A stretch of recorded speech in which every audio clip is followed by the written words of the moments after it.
Hey everybody, and welcome back to Chiropractic Assistant Program. We're getting into scheduling procedures, and as we go into this, you're going to be learning how to increase your capacity with fine-tuning how you schedule your patients.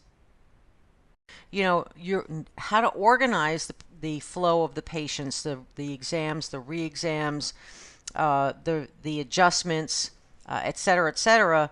That is extremely important, and it needs to be very efficient. And the fact is, as a doctor, your doctor wants to be busy.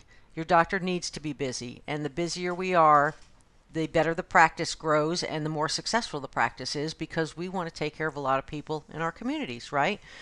And as a CA, you are in charge of the scheduling. The doctor's not in charge of the scheduling. You are. Okay, so, and whether you're the front desk CA or there are multiple CAs in the office, I think that this is important for everyone to understand, because if you're the front desk CA and let's say you need to go somewhere else, or you're not in that day, or you're in the restroom and someone else answers the phone, they need to understand what's going on here too. So with the scheduling. So let's go ahead and get started here. So there are several different types of patient visits that we are going to be talking about. We'll start with new patient, but before we get there, some things that are important for you to know about your practice and in helping you set up your schedule. And the doctor's going to be part of this too. So it needs to be a group effort here to sit down and say, some ideas on how many doctors do you have, first of all, how many CAs do you have, because there are going to be times where you can blend in the new patients and the adjusting if you have more than one doctor and one CA. How long does it take now in terms of scheduling? How long does a new patient exam take? How long does a report of findings take? How long does a doctor's report take? So these are all the things that we're going to be getting into here. Does the doctor do the entire exam by themselves, or are there CAs or associates that help with parts of the exam? You need to identify your busiest times for your established patient adjustments. And what I mean by that is, there are prime times where most of your patients want to get in, get their adjustment, and be on their way, right? And so, typically those times are usually like first thing in the morning, right around lunchtime, right after the lunch break, and especially in the evening. Now, this is also dependent on what kind of practice you have, what your demographic is. So there's lots of variables in here. As we go through this, I'm going to kind of help you lay it out, but I want you to keep in mind that these variables are, for instance, let's say that you have a primarily pediatric practice and everybody wants to come in with their babies and their children in the mornings. Well, that's going to be a totally different way of looking at things than someone who does, mom, dad, kids, and everybody else. So, but for the purposes of this benchmark, we're going to be talking about, your typical family practice where you see, kids after school. You see our seniors usually come in the mornings. You have people that are in the workforce, corporate people that are coming in between 5:30 and 6:30, that kind of thing. You also need to be looking at your office hours. How do you want to schedule these things in? Because let's face it, if your office hours are not conducive to people coming into the practice in times that are convenient to them, you're going to have a hard time getting them to follow through on your recommendations. So look at your office hours. For instance, office hour, I like to have office hours that go up till 1 o'clock in the afternoon. Why? Because a lot of people take lunch at 12 o'clock. So this gives them an opportunity to come in and get their adjustment on their lunch break if they want to. Another thing that I would recommend is your busiest prime time, which is what we're talking about, is where your established patients come in and get adjusted. Make sure that you have that last hour or so, could even be the last 2 hours of your day, that you do not schedule anything else but adjustments in that time, because your doctor's going to be moving and busy from room to room to room to room during that time. So, all right, let's get back to this new patient scheduling. Okay, so you determined how long does the new patient exam take. Typically, and what I mean by this is, how long is the doctor in there and how long is the CA in there, or is the CA in there for everything? For example, you may have your doctor go in and do the consultation, but the CA does the rest of the exam, or that could be split up. How does the patient fill out paperwork? Do you have internet-based paperwork where they can fill it out at home from your website and submit it directly to your office, because that cuts down on the time that they're going to be in your office, and you can be seeing other patients at that time. Keep in mind, if they're coming in and you don't have that capability, or if they did not do it, like for instance, we have that capability in my practice, and if it's sometimes seniors, they don't really feel comfortable on the computer, so we'll just have them come in 15 minutes earlier than their appointment and sit down in the reception area and fill out the paperwork. So if that is the case and you don't have that online paperwork completion, make sure that you're telling them to come in 15 minutes or so before you're ready to see them, so that they can fill out that paperwork and the doctor can be adjusting during that time. Okay, so let's move on here. With new patient scheduling, we just talked about that. I think it's important to have special time slots for new patient exams, report of findings, and re-exams.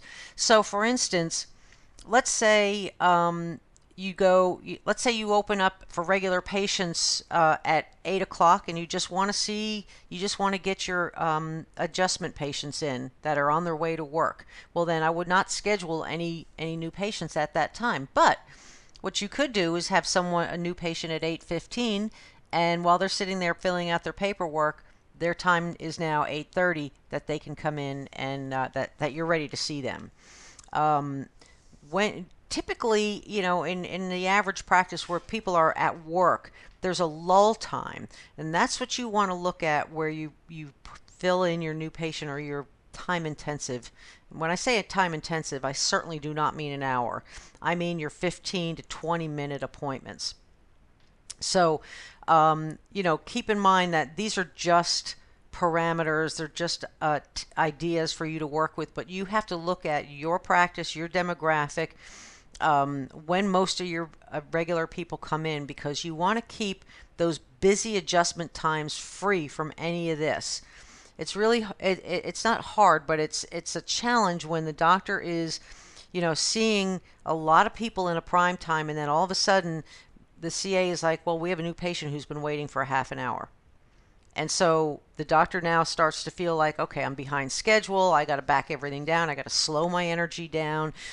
Okay, let's go into the new patient now, and then give that new patient, and then you got to ramp that energy all back up again to go out to the regular adjustments. So if you can kind of identify these times in your practice where you have these lulls in the mornings and in the afternoons, these are great times to block out those times. Now, new patient slots, report of findings slots, re-exam slots, they're the same. Okay, so they're just blocks of time that you're going to plug one of those in, whether it's a new patient, a report of findings, or a re-exam. Okay. All right, this is a sample patient schedule for offices with one CA and one doctor. Okay, don't get confused with all the colors and everything. I was playing around with it, but when you're looking at it, what you're seeing is it's a day that goes from 8 a.m. until 6:30 p.m. with a 2-hour lunch in the middle of the day. Okay, that's pretty typical for most practices. If it's a half a day that you're looking at, or a morning or an afternoon, you can just kind of adapt this to that.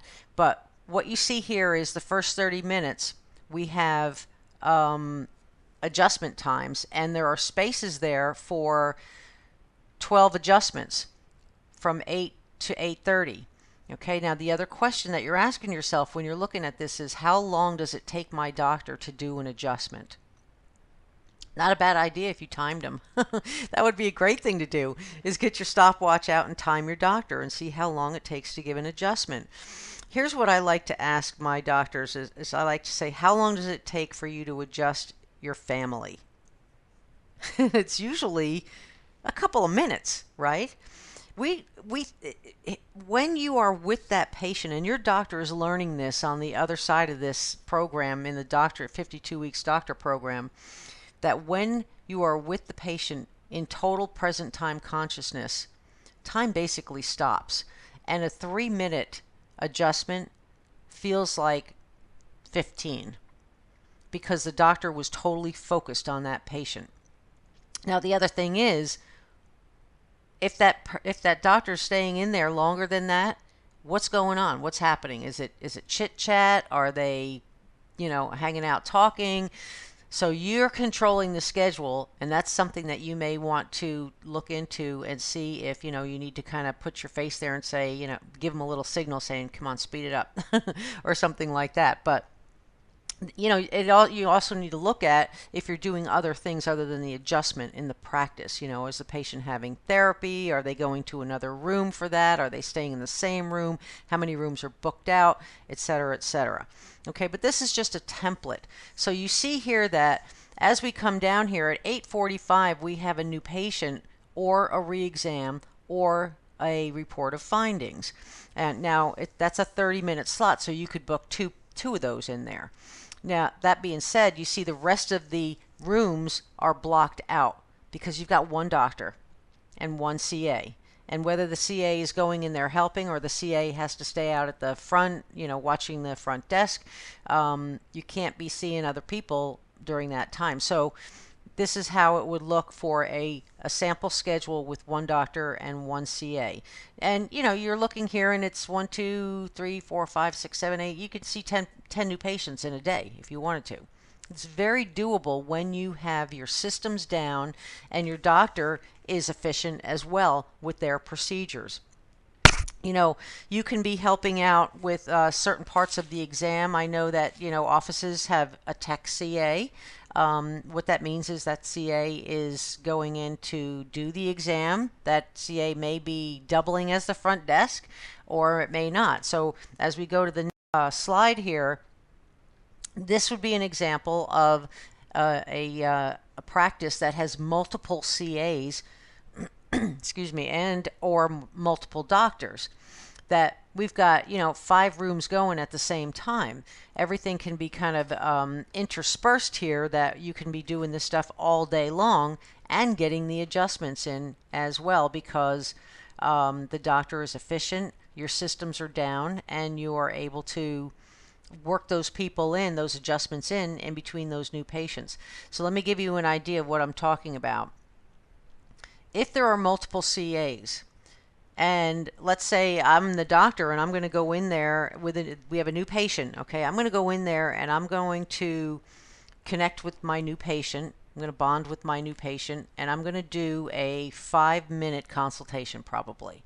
Now, keep in mind, like I said, sometimes things get a little hinky. Sometimes people come in and they're either, extremely acute. We have to adapt to what's going on.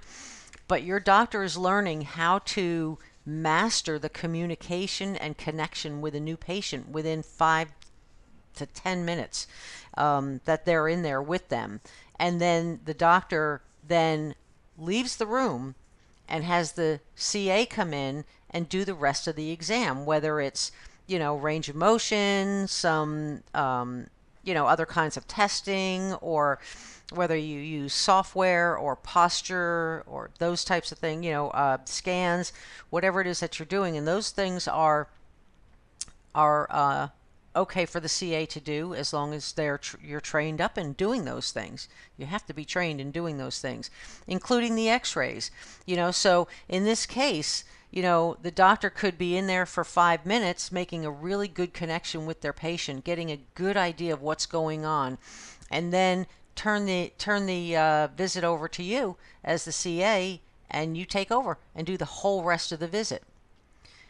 The rest is, whether that patient gets adjusted on the first visit or not, that's another story, and you need to talk with your doctor about their procedure and protocol for that. Some doctors do, some doctors don't. It's individual for your practice. But that being said, let's say your doctor is going to adjust, then when you are done with the examination, then you would bring the patient into the exam room and instruct them to lie down and where to put their wallet and watch and things like that. So that would be, your first visit. It runs very smoothly, and, we spend a lot of time training on this in the doctor portion, but once you get the rhythm down, it really flows very smoothly, and everybody knows what everybody's role is in the practice, where there's a handoff basically. And so if you're not adjusting, then you would bring the patient out to the front and you would have the conversation about what's going to happen next. Okay, and we're going to get into that in just a minute. So these are just samples. You can these diagrams are in your documents here on the site, so you can print them out if you want. You can play around with them, do whatever you like with them, but I think that it's good for everyone in the practice to understand and know when do we see new patients, what times. All right, so what happens then if someone says, well, let's say you've gone down your phone conversation and the patient says, well, I can't come in then, I have to work. So your answer would be, our doctor has special times set aside each morning and each afternoon, so she's not rushed while she's with you and will have plenty of time to answer any questions you might have. Well, I don't know if I can get out of work. Well, we'll be happy to write you a doctor's note so that you're excused from work. Oh, okay. All right. Now, I have Saturday hours. If you have Saturday hours, this is a great way to accommodate them, is get them in on a Saturday if they're really adamant about not missing work. The other thing you could do is you could have first thing in the morning new patient appointments, and that's for those people that they'll just go in a little bit late. They may not even be late if you're efficient enough with your first visit. Okay, but this being said is, you want to kind of control that conversation when they call in. We talked about this in that last benchmark, telephone procedures, because that sets the tone for what's going to happen on future visits. That they are going to know that, yes, they like appointments. I can't just show up whenever I want to. And that this also tells them that you have special time set aside so that the doctor has specific focus time with you. So that's a good thing to have, and they'll appreciate that. Okay? All right, so scheduling the report of findings, that's pretty much, you're going to put it in that same template of times. When you're going to plug in a report of findings will be according to your schedule like we just went over. It's typically scheduled for the new patient's second visit. Now, some offices do group reports where they have the new patients come in a group and go over their findings as a group. And if you do that, and that's an advanced procedure, by the way, and when your practice starts to get really busy, you're going to want to do that, and we'll talk about that later. But for this purpose, we're going to talk about, the average doctor schedules the report of findings on the second visit. So you need to evaluate how long a typical report of findings takes with your doctor and use the prearranged time slots for new patients to schedule your report of findings. So during this time, it's pretty much between, it's maybe 10 minutes. 10 minutes is the average time. I mean, 15 minutes is a long time for a report of findings. And if you're seeing 15 minutes, it's probably because the patient is asking a lot of questions. Which brings us to another point. If your patients are asking a lot of questions, we're not doing our job as doctors in the report of findings. Okay? So, but that's for the doctor. So for you, the CA, the report of findings includes the doctor comes in, reconnects with the new patient. So you are going to be putting that patient in their room or wherever you do your report of findings with the information that the doctor needs to go over, however you package it. whether you package it or you put it on a sheet with recommendations, etc. So the doctor is going to go over the exam findings, what they found. The doctor is going to remind them what we do as chiropractors and what a subluxation is and how that connects to what we found in their exam. The doctor shows the x-rays and discusses the findings on the x-rays, if you take x-rays.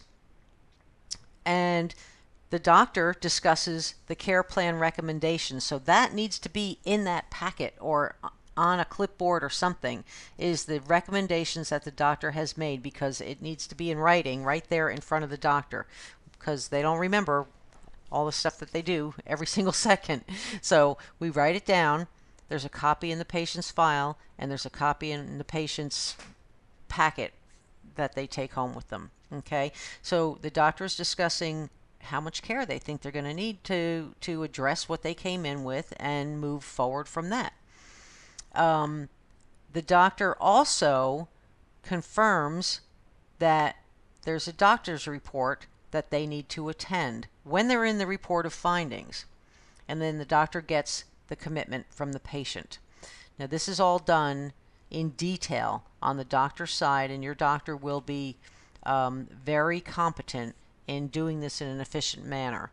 Now, when they're finished with the report findings, that's when you come in and you are going to go into the consultation room after the doctor's finished, and you go over your office policies and procedures sheet if you have one.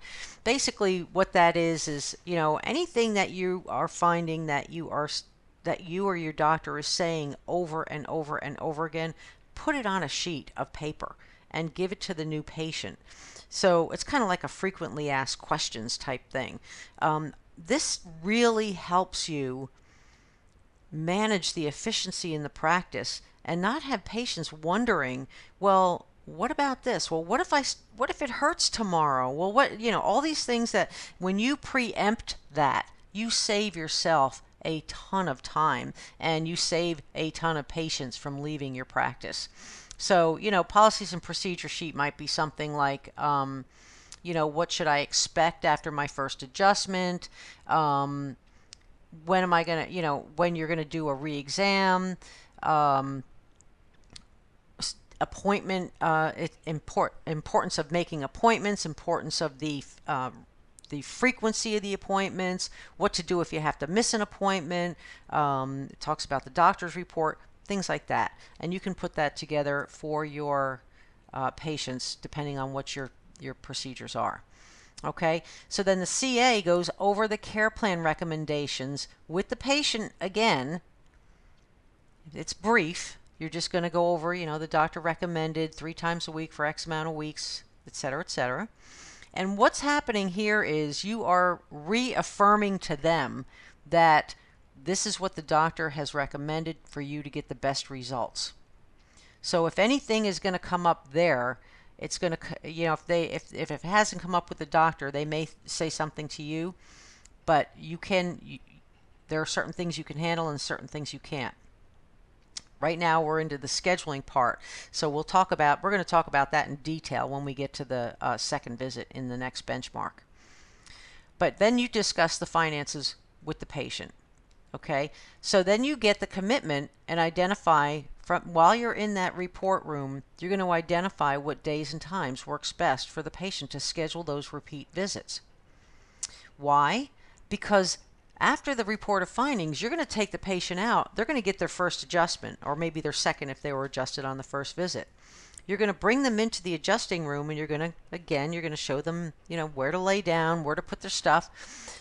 And while they are getting their adjustment, you're going to be back up front running their payment and scheduling out their visits and printing it out for them or having it all ready so that when they come out, it's tied up in a nice little bow. And you're going to save yourself so much time, and you are saving that patient a ton of time.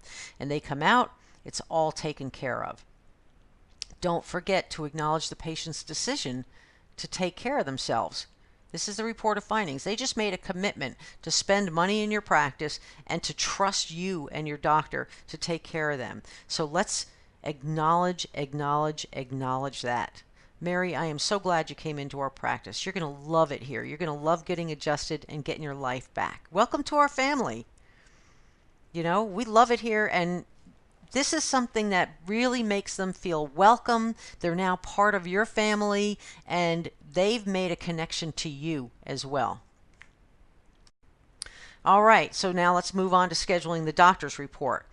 The doctor's report is your new patient orientation talk. This is the most important visit that your patients will attend. Why? Because we are going to teach them what is really happening with their body and their nerve system and what chiropractic really is.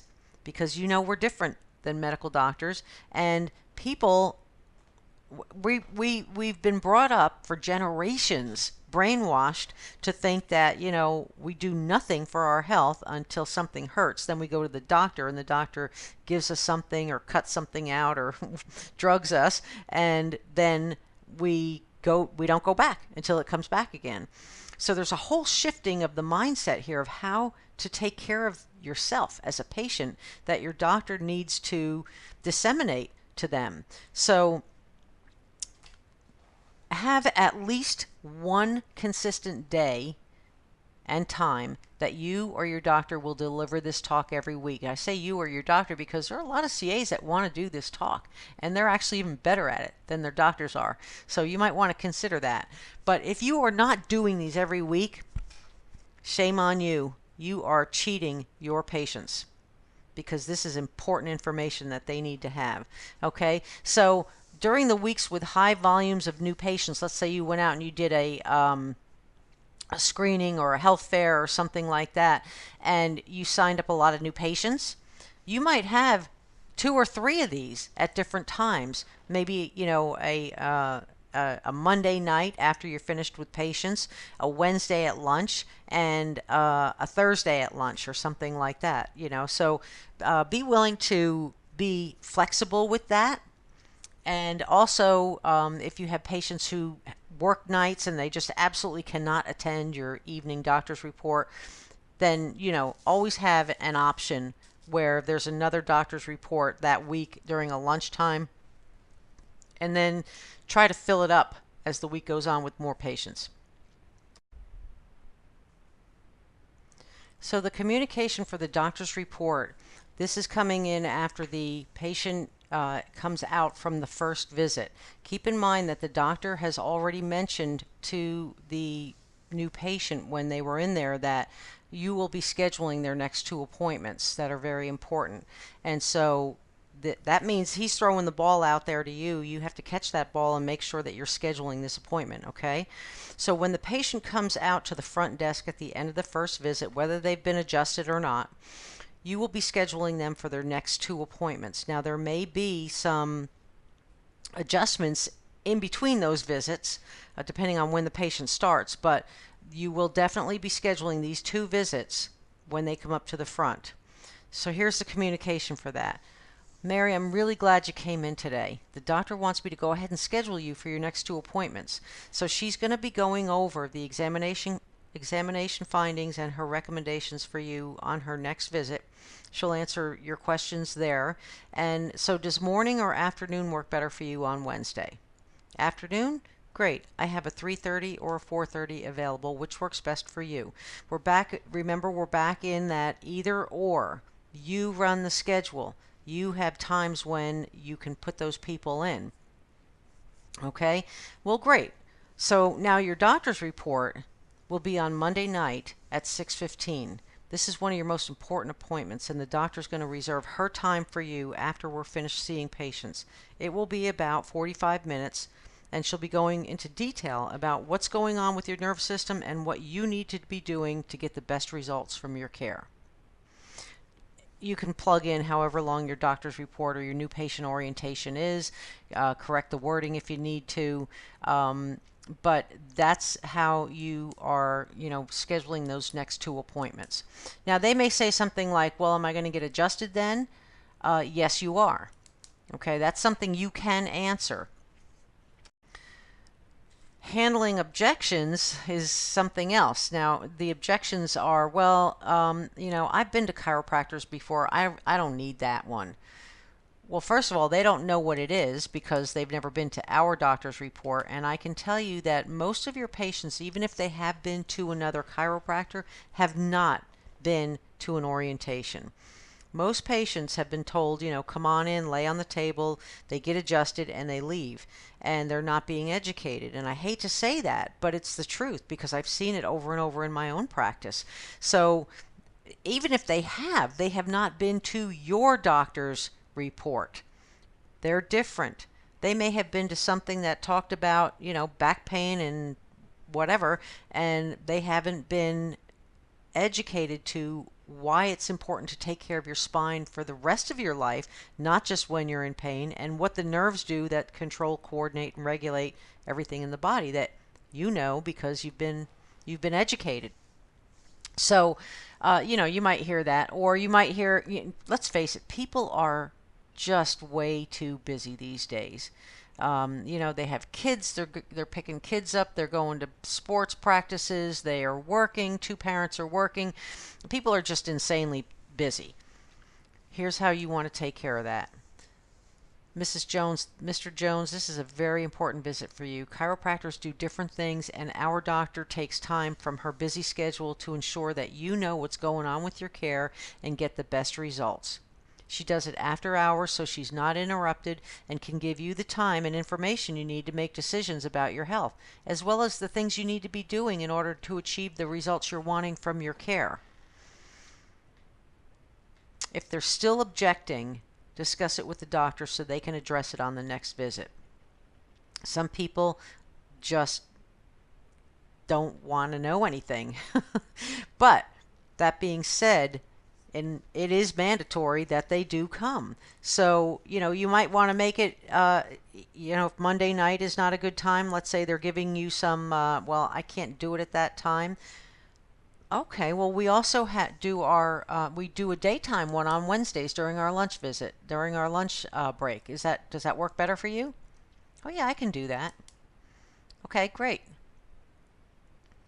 Well, what is she going to do? What is she going to say? Well, she's going to go into detail about what's going on with you and your care. So, you need to be here for that. Okay, let's get into scheduling re-exams. We're moving through this now. Same thing, you're going to put them in those same slots that you would be doing a new patient exam or a report of findings.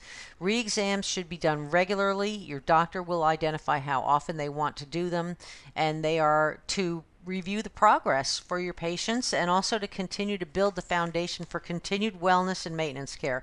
Now, re-exams, if you're not doing them, you're missing out, and I'll tell you why. It's more for the patient retention than it is for you. Because the doctor knows how well the patient is doing because they're seeing them on a regular basis. But the patients want to know, well, how am I doing? But it also gives you, if you're doing the exam, and or the doctor, a couple of minutes to reground them to where they were when they came in, how much better they're doing, and then just affirm how their life is improving with regular chiropractic care. And when you do these, you're going to increase your retention. You're going to increase the odds that a patient is going to continue to stay with you when they complete their corrective plan.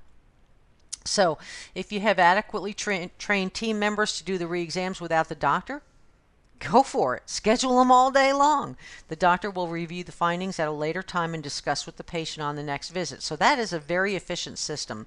If you have a CA or multiple people or an associate doctor, whoever can go in and do the re-examination, you can put them in any time of the day because it doesn't take your doctor out of the adjusting room. Right? And then we don't go over it on that visit. We go over it on their very next visit. And we discuss what the exam findings said, that they're, doing well, they're doing much better, they're whatever it says, and then we make our recommendations to what's next for them. So, plug it into the allotted times. All right, now let's talk about multiple appointment scheduling. We're going to move out of those first three visit type things, the re-exams, the new patient exam, and the report of findings. Multiple appointment scheduling is means that you are scheduling the patient out for their care plan. So during the report of findings, the doctor has recommended a certain amount of visits for the new patient for their initial care. Okay, whether that is 3 months, 6 months, 1 year, whatever your doctor's system is and whatever your doctor is making recommendations for, you want to go ahead and schedule those out. So again, you're going to confirm the day and the time of their doctor's report once again. This is the second visit now. They just came out of the report of findings, and you're going to confirm that they're on the schedule for Monday night, 6:15. And you're going to schedule out a minimum of the next 30 days of their appointments, if not the rest of their care plan.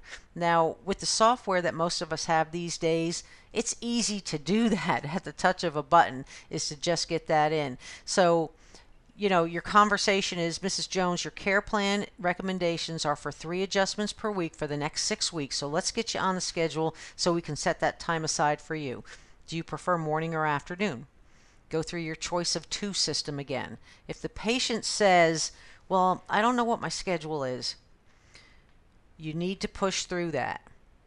What time do you think is going to be best? Let's go ahead and get you on the schedule so we have that time on for you on our schedule.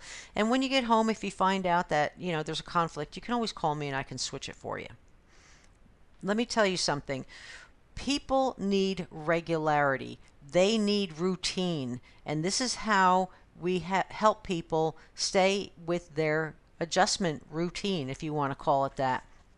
Now, certain programs also have the availability of text messaging reminders for appointments. That's also a great thing to do, but they have to be on the schedule for them to get that text. So, we like schedules. If the patient says, well, here's one right here, okay? You're talking to the patient that consistency is the key to your healing process. Keep in mind that you want to remind them that their adjustments are going to be very efficient and they're going to be taken care of in a very timely manner. So, Mrs. Jones, our systems are streamlined so that you can get the necessary care in a really efficient manner. Your adjustment visits are usually 5 to 10 minutes and you'll be on with your day. Because, see, they're thinking of the first visit or the second visit. Maybe it took a little bit longer and they're like, I don't know if I can do this 3 times a week. You do what is in the patient's best interest, right? Always. And so your job is to help them figure it out in their head. How can I get this care? How can I do this? So let them know, we have early morning hours, we have lunchtime hours, we have evening hours, we have Saturday hours. Let them know that you're on their side and you're going to help them get those appointments that they need. Here it is again, that if you have software that manages your appointments, you can print out their schedule. And another great tool is a text reminder, which is fantastic. People really appreciate that. Okay? Keep in mind, we do not babysit patients. We don't call them every visit to confirm. Yes, we do call our new patients the first visit to confirm that first visit. But after that, and we do call to confirm the doctor's report that evening. But after that, we don't babysit them. They're adults. They can, and everybody has a smartphone these days, pretty much anyway. They can put their appointments in there, right? That's why getting them on the schedule is so important, because what happens to a patient who's not on the schedule? They fall into a black hole. What does that mean? It means they get forgotten about. They get busy. They forget. Their symptom goes away. They drop out.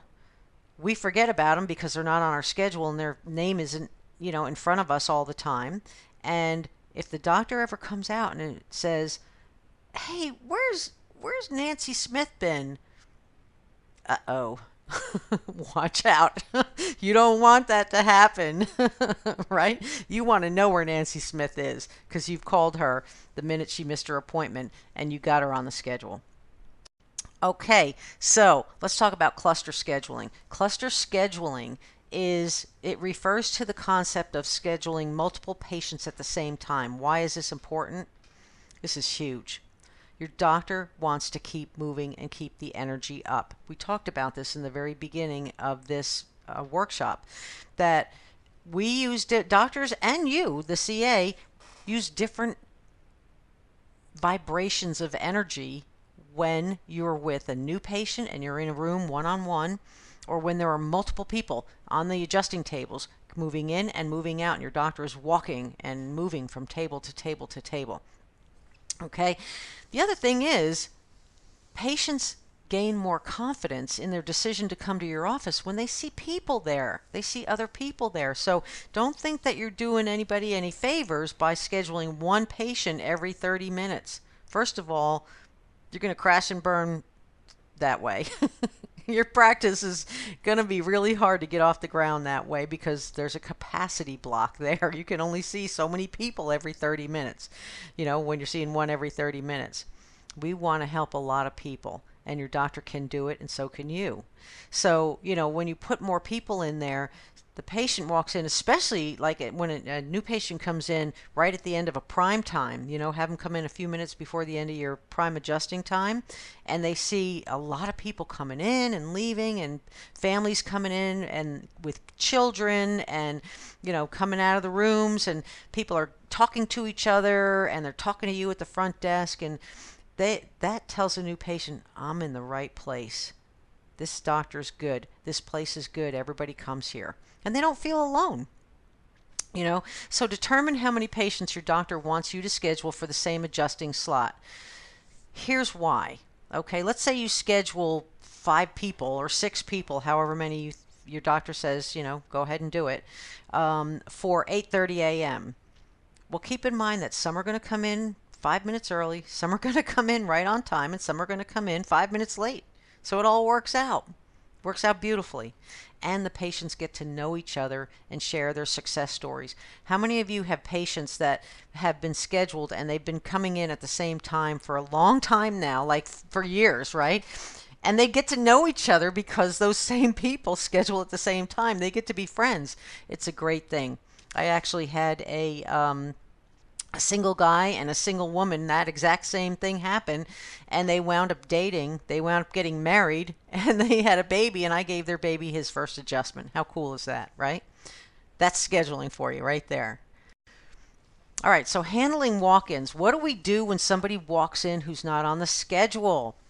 Okay, so if you are not in your new patient time slot and they are not in excruciating pain, then you want to schedule them to come back for the next available new patient time slot. That might be that day. It might be the next day. It might be later on that afternoon. Okay? So if the person is in an obvious acute status and you have the time open, go for it. Get them started. Get them taken care of. Okay? One thing you want to keep in mind is that most people wait weeks, months, or years before they decide to do something about their symptom. So waiting until the afternoon or even the next day is absolutely okay. If you've ever talked to someone and you're on with a new patient and you ask them, when did this start? And they say, well, it's been about 2 weeks. Okay, well, they waited 2 weeks to make a call, so they can wait until, tomorrow. Also keep in mind that you, the CA, you control the schedule, not the other way around. Of course, we always do what's in the patient's best interest, but if the patient feels they can show up whenever they want, who's running the show? You've heard the saying, the inmates are running the asylum? That's what happens. And then you start to feel like, I can't get a handle on this because people just show up whenever they want to. You're in control. You run that schedule. You control the energy in that front part of the office and the flow too, and we're going to get to that in just a minute. So, handling walk-ins with established patients, training your patients to keep the schedule helps you manage your time, and this starts with their first visit, is letting them know that yes, we do schedule appointments. But when your procedures are really streamlined and your adjustment times are really efficient, you can easily handle patient drop-ins. Not a problem. But always see patients that are scheduled for their appointment ahead of your drop-ins. Because when they come in, they realize that they're just kind of, hey, can you see me? I'm just dropping in. Can the doctor take me? Sure, of course. Just have a seat here for a minute. Let's get these guys finished, and I'll get you in a room as soon as possible. All right, they realize they didn't have an appointment. They're usually fine with waiting a few minutes. But when they're done with their visit, don't let them just walk out that door for their next walk-in. Always get them at the front desk, confirm that the next appointment, when it is, and get them back into the habit of scheduling. All right, special appointment scheduling. We're talking about like multiple family members as new patients, right? We've all had that where mom and dad want to bring the kids in, they all want to come in at the same time, which, by the way, that means you've done an excellent job marketing your practice because they all want to come in together. What I would do is block out 2 new patient slots for that if you're going to see all the family members, because it's easier to see it. You and your doctor can process a family in the same room easier than if you scheduled them, one at a time. Of course, that does depend on what you're doing on your first visit. If they're bringing kids, you're probably not going to x-ray them. It's probably just the adults. So, the paperwork's already done ahead of time. You can get them all in during a 2-slot new patient block. Patients that need a special consultation with the doctor where they want to sit down, maybe they want to discuss an MRI or something else that they had with another doctor, put that in during your new patient report or report of findings or your re-exam slots. Okay? All right, so directing traffic. As your practice gets busier, you are directing traffic. Even when it's slow, you're directing the traffic. But as it gets busier, this is really important that you are going to be responsible for the flow of the energy and the flow of the people coming in and out of the practice. So, you're responsible for getting them into the appropriate room for their visit. Your first visit, you give them the tour of the office, so you're kind of directing them. This is where we do the adjustments, and this is where the doctor does the examinations, and when you come in from here on out, you're going to be, coming into one of these rooms. Doctor likes you to lie down and put your keys and your phone over here. Teach them in the beginning where they're going to be going. We do not escort patients. They're adults and they're smart. They know how to go into room 1. They know how to go into room 2. And on their first adjustment visit, you've shown them. You're gonna come in here for one of your when you come in from here on out, this is where you're gonna come, and you just lay face down on the table right here with your face where the paper is. Whether you want them to take their shoes off or not, you can tell them that, where to put their keys and stuff. The doctor likes you lying down when he or she comes in because it allows your spine to decompress and relax. So when you come in and we send you to one of these rooms, go ahead and lie down. Let me tell you something. What that does, first of all, it cuts about 3 minutes off of their visit time because you're not talking to them when they come in. The doctor is not having to have a conversation with them when they come in. They're already face down. The doctor can come in, put their hands on them, say hello, and is already working. So, rule of thumb with busy offices is the doctor's the last one in the room and the first one out. So you're teaching them how to do this. That's how you're directing traffic. With small children and family members, there might be times, especially in practices where you see a lot of kids, where you need to step up and come out from the front desk and go hold a baby or try to manage a 2-year-old who's running all over the place while mom's trying to get adjusted. We've all done it and it's fun, and that's what we love to do. That's why we love family practice. But, that's how you direct the traffic. We send all family members into the same room because it's just easier that way to have them all getting adjusted one after the other. You can handle it however you like. It's easier when they're all in one room because you can load all the other rooms with everybody else. And so once people are in a room, they don't feel like they're having to wait that long. The doctor should never come out to the front. And I'm talking about, to get a patient or whatever. Why? Because you don't want them behind the desk. Trust me. They are going to get in your way. That's your job. That's your domain. That is your territory. So you run that like a pro and keep that doctor in the back adjusting patients, and everybody's going to be happy, including your doctor. Okay, so the sample scheduling examples that I provided in this benchmark, like I said, they are also in your in your documents on this website. Create them and customize them for your practice and allow for growth. Practice the scripts and for scheduling in the that we're discussing here, and in your materials. Make sure that everybody in the office understands how to handle where to schedule a new patient, how to handle where to schedule a doctor's report, how to handle objections, and keep in mind that procedures are a template to increase your capacity and efficiency. They are not unbreakable laws. We always do what's in the best interest of the patient. There's always a